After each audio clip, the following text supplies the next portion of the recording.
আছে পদ্ম ফুলের কলি।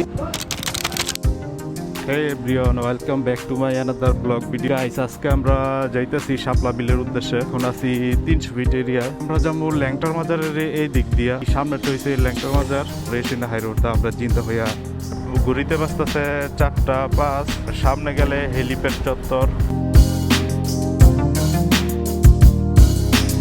আর রোদ থাকলো, আজকের আবহাওয়াটা অনেক সুন্দর। যে কালনি বাজারে এইখানেই ভরে তরকারি বসে, কিন্তু আমার একদিনও আসা হয় নাই। অনেক আসার ইচ্ছা ভরে, কিন্তু সময় হয় না আসতে।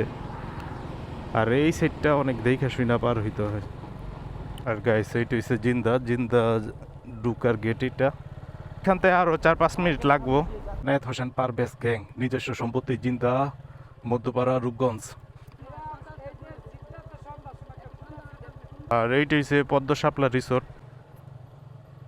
এইখানেও দেখা যাইতেছে অনেকেই ফুল বিক্রি করে। বাইক পার্কিং উপরের সাইডটা বাইক পার্কিং করতে হইব। একটা বাড়ির ভিতরে এইখানে বাইক পার্কিং করে না।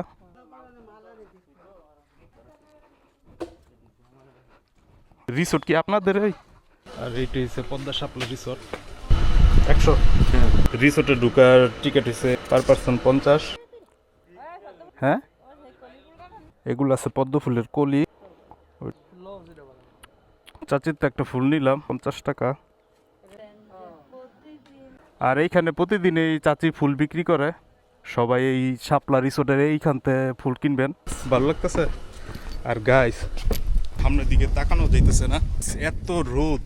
ওই যে দূরে দেখা যাইতেছে, এইটা হচ্ছে টিকিট কাউন্টার। ভাই, কেমন লাগতেছে আপনার? খুব ভালো লাগতেছে, গরম পরিবেশ আছে আজকে।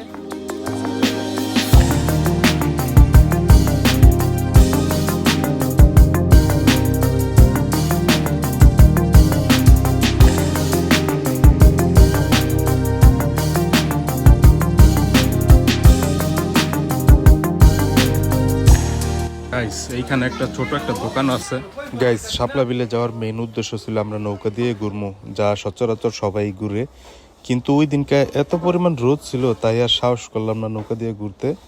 তাই এমনি আমরা ঘুরা একটু চলে আসলাম। আর এই জায়গায় আসলে 5টার পরে আসলে সবচাইতে বেটার হয়, কারণ তখন রোদ অল্প থাকবো। চলে দিতেছি, প্রচুর রোদ।